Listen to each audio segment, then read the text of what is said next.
धार्मिक कृतियों के शास्त्र से संबंधित विशेष धर्म सत्संग श्रृंखला में हम देख रहे हैं भाद्रपद मास में आने वाले महत्वपूर्ण व्रतों की अध्यात्म शास्त्रीय जानकारी।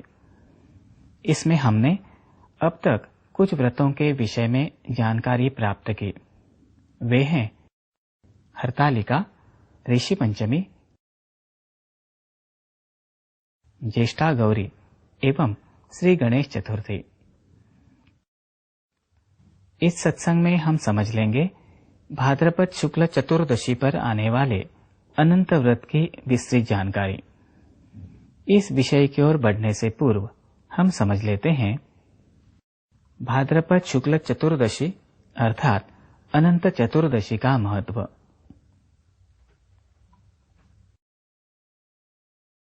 अनंत का भावार्थ है ऐसी चैतन्य रूपी शक्ति जिसका कोई अंत नहीं है। भाद्रपद शुक्ल चतुर्थी अर्थात श्री गणेश चतुर्थी से अनंत चतुर्दशी तक के काल में श्री गणेश जी द्वारा अधिक मात्रा में शक्ति प्रक्षेपित होती है। यह शक्ति अनंत चतुर्दशी के दिन अधिक मात्रा में कार्यरत होती है और अधिक समय तक रहती है।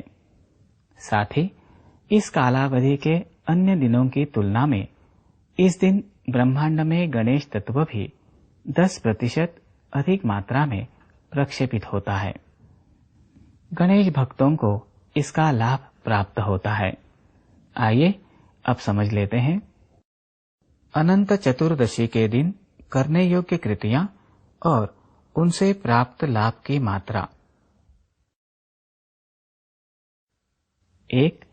गणेश तत्व आकृष्ट करने वाली रंगोली बनाने से 10% लाभ होता है। 2.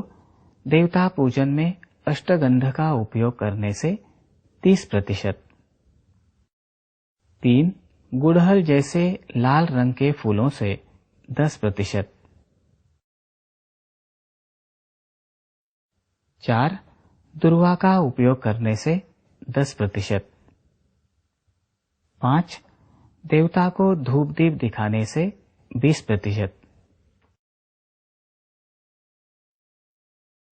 एवं 6. मोदक का नैवेद्य निवेदित करने से 20% लाभ होता है। इन सब का कुल योग है 100%। यहाँ एक सूत्र ध्यान में रखना होगा कि इस सारणी में बताई वस्तुओं का उपयोग करते समय व्यक्ति का भाव जितना अधिक उतना उसे गणेश तत्व का मिलने वाला लाभ भी अधिक होता है। आइए अब समझ लेते हैं अनंत व्रत का उद्देश्य। अनंत व्रत एक काम्य व्रत है। व्यावहारिक इच्छा पूर्ति के उद्देश्य से किए जाने वाले व्रत को काम्य व्रत कहते हैं। श्रद्धा भाव से किया गया व्रत व्यक्ति को संतुष्टि प्रदान कराता है और आगे व्रती निष्कामता की ओर बढ़ने लगता है। मुख्यतः गत वैभव पुनः प्राप्त करने के लिए यह व्रत करते हैं। अनंत चतुर्दशी के दिन ब्रह्मांड में श्री विष्णु की क्रिया शक्ति रूपी तरंगे कार्यमान रहती है। ये तरंगे पृथ्वी, आप एवं तेज इन स्तरों की होती है। इन तरंगों के कारण मनुष्य के देह में विद्यमान चेतना शक्ति का नियमन होता है और क्रिया शक्ति कार्यरत रहने में सहायता मिलती है। इस दिन इन तरंगों को आकृष्ट कर उन्हें ग्रहण करना सामान्य जनों के लिए सहज संभव होता है। इसलिए इन तरंगों का लाभ प्राप्त करने के लिए हिंदू धर्म में अनंत व्रत की योजना की है। संक्षेप में कहें तो अनंत पूजन करना अर्थात श्री विष्णु की क्रिया शक्ति की तरंगे ग्रहण कर देह में विद्यमान क्रिया शक्ति को कार्यरत करना। अनंत व्रत के संदर्भ में पूर्णिमा युक्त चतुर्दशी अर्थात जिस दिन चतुर्दशी तिथि के साथ पूर्णिमा तिथि भी आती है, ऐसी चतुर्दशी हो तो अधिक लाभदायक है। अनंत व्रत के प्रधान देवता है अनंत, अर्थात भगवान श्री विष्णु। श्री विष्णु जी के साथ श्री यमुना जी और शेषनाग ये देवी देवता भी हैं। अब देखते हैं अनंत व्रत की कालावधि के बारे में। अनंत व्रत की अवधि 14 वर्ष की होती है। 14 वर्ष के उपरांत व्रत का उद्यापन किया जाता है। अब हम समझ लेते हैं अनंत व्रत के अधिकारी। यह व्रत अपनी इच्छानुसार नहीं करते। किसी के बताने पर अथवा अनंत का डोरा सहज प्राप्त होने पर ही इस व्रत को आरंभ करने का विधान है। आइए अब समझ लेते हैं अनंत व्रत की प्रत्यक्ष पूजन विधि। व्रत पूजन आरंभ करने से गत सुख संपदा प्राप्त होने के लिए यह पूजन करने का संकल्प करते हैं। अनंत अनंत पूजनम पूजनम अहम अहम करिष्ये। संकल्प के उपरांत श्री यमुना पूजन करते हैं।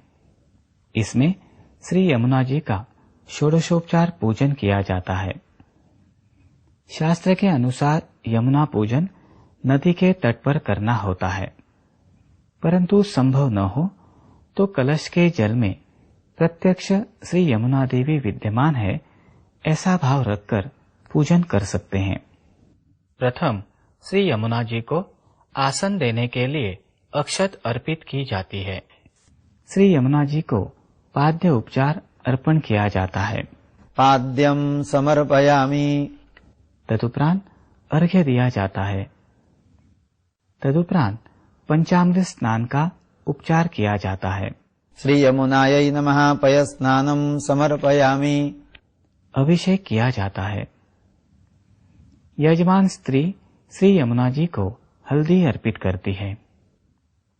यजमान स्त्री श्री यमुना जी को कुमकुम अर्पित करती हैं। उपरांत श्री यमुना जी की अंग पूजा की जाती है। भुजौ पूजयामि। रक्तकंठायै नमः कंठम पूजयामि। उसके उपरांत धूप, दीप, आरती, नैवेद्य इत्यादि उपचार कर पूजा का समापन किया जाता है।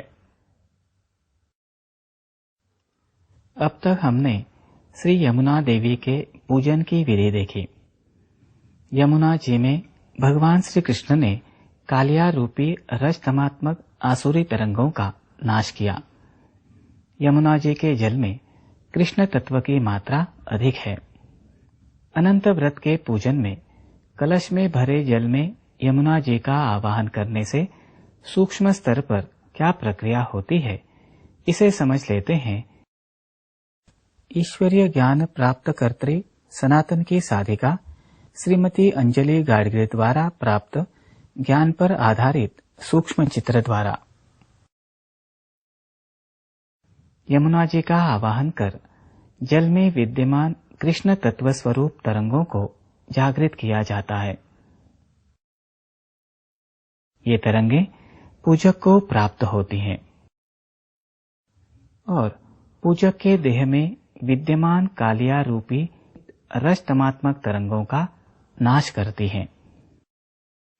इससे पूजक के देह की शुद्धि होती है। शुद्ध देह द्वारा किया गया पूजन अधिक लाभ प्रदान करता है। यमुना पूजन के उपरांत ताम्र पात्र में रखे चावल के पूंज पर देवताओं का आवाहन किया जाता है एवं उनका अर्थात पीठस्थ देवताओं का पूजन किया जाता है। आइए अब देखते हैं शेष नाग का पूजन एक दृश्यपट द्वारा। इसमें शेष नाग के प्रतीक स्वरूप दर्भ के अंकुरों से बने 7 फन वाले नाग का पूजन करते हैं। प्रथम शेष नाग देवता का आवाहन करते हैं। शेषम् साङ्गम् सपरिवारम् सायुधम् सशक्तिकम् आवाहयामि। शेष नाग को आसन अर्पित करने का उपचार किया जाता है।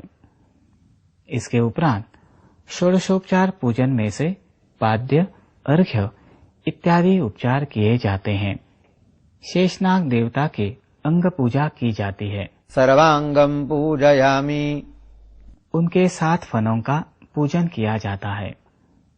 उपरांत शेष देवता के विविध नामों का उच्चारण कर तथा शेष देवता की प्रतिमा पर अक्षत डालकर नाम पूजा की जाती है। समझ लेते हैं अनंत व्रत में शेषनाग पूजन करने का कारण।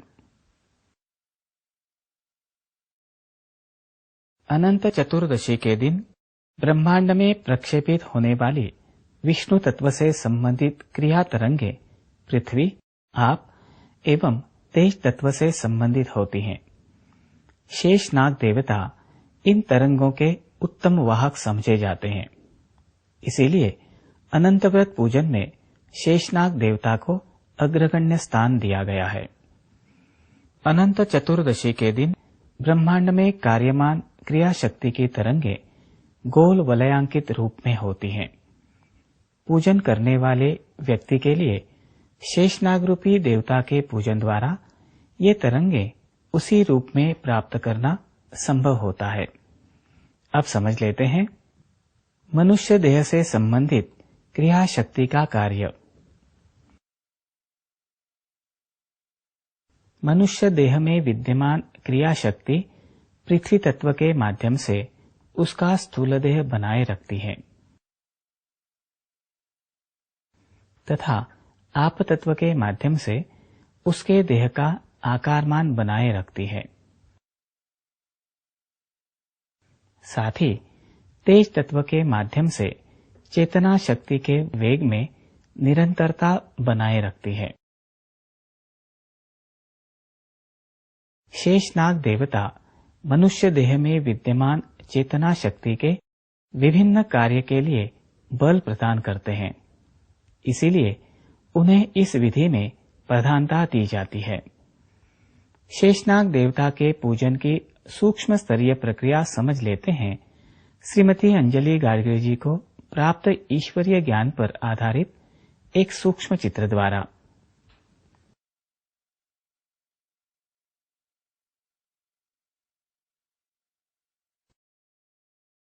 दर्भ में तेज तत्व रूपी क्रिया तरंगे विद्यमान होती हैं, जो कार्यमान रूप में घूमती रहती हैं।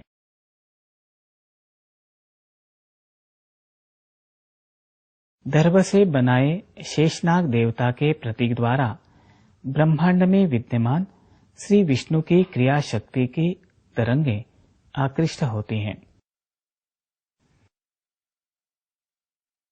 और पूजा स्थान पर संचारित होती हैं। इन तरंगों का पूजक के देह को स्पर्श होता है तथा ये तरंगे उसके देह में संचारित भी होती हैं। इस कारण पूजक का देह भावपूर्ण देवता पूजन करने हेतु संवेदनशील बनता है। आइए अब समझ लेते हैं अनंत के प्रतीक स्वरूप दोरक अर्थात डोरे का पूजन एक दृश्यपट द्वारा।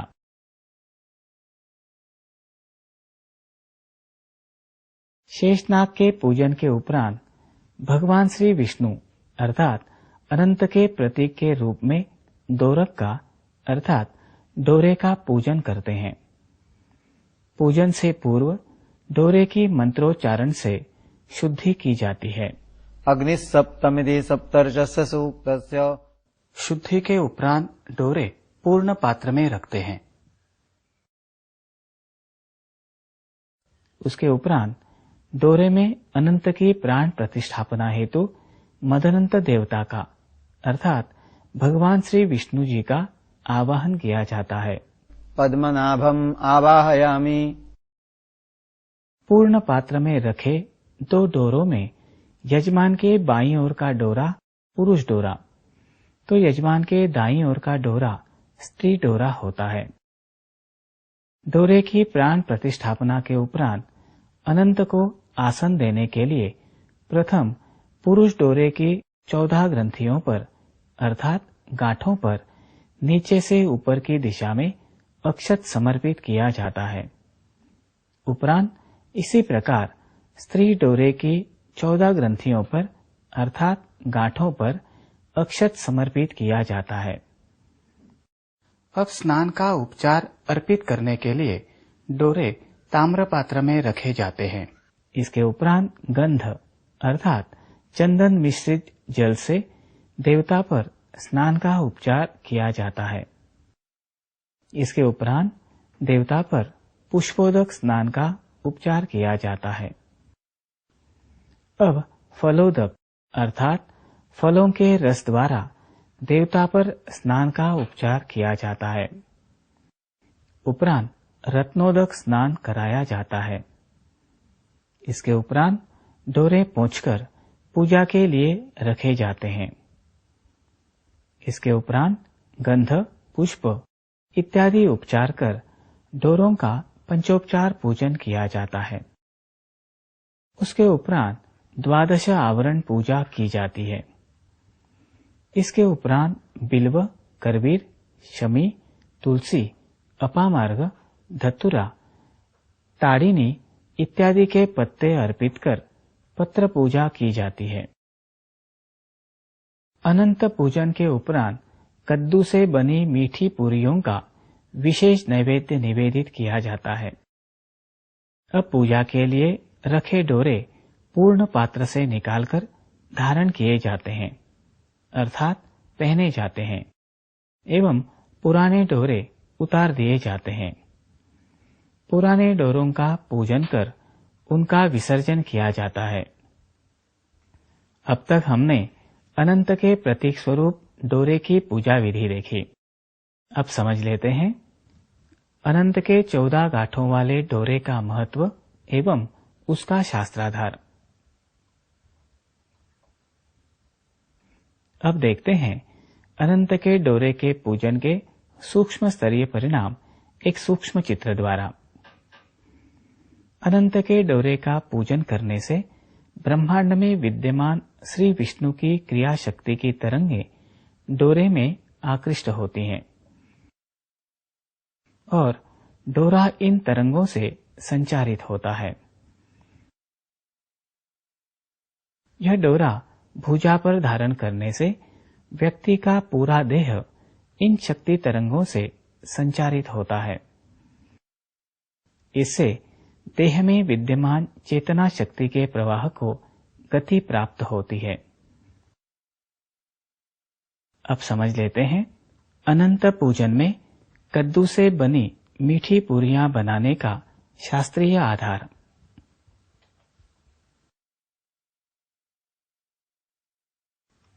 अनंत पूजन में कद्दू से बनी मीठी पूरियों का नैवेद्य निवेदित करते हैं। साथ ही पूजन के उपरांत इन व्यंजनों का दान देकर व्रत देवता का विसर्जन करते हैं। व्रत के समापन के लिए यथाशक्ति दंपति भोजन भी कराते हैं। 14 वर्ष के उपरांत व्रत का उद्यापन करते हैं।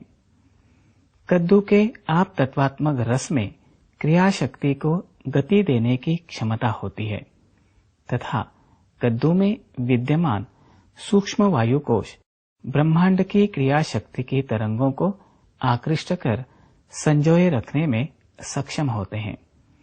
इसी कारण कद्दू से बनी पुरियों में पूजा स्थान पर कार्यमान क्रिया शक्ति की तरंगे अल्पावधि में आकृष्ट होती है। क्रिया शक्ति से संचारित इन व्यंजनों को प्रसाद के रूप में ग्रहण करने पर व्यक्ति का देह भी इन तरंगों से संचारित होता है, जिससे देह में बल बढ़ने में सहायता मिलती है। इस सत्संग में हमने अनंत चतुर्दशी एवं अनंत व्रत करने का महत्व, अनंत चतुर्दशी के दिन करने योग्य कुछ कृतियां, उनका शास्त्रीय आधार एवं उनसे प्राप्त लाभ समझ लिए। तब तक के लिए नमस्कार।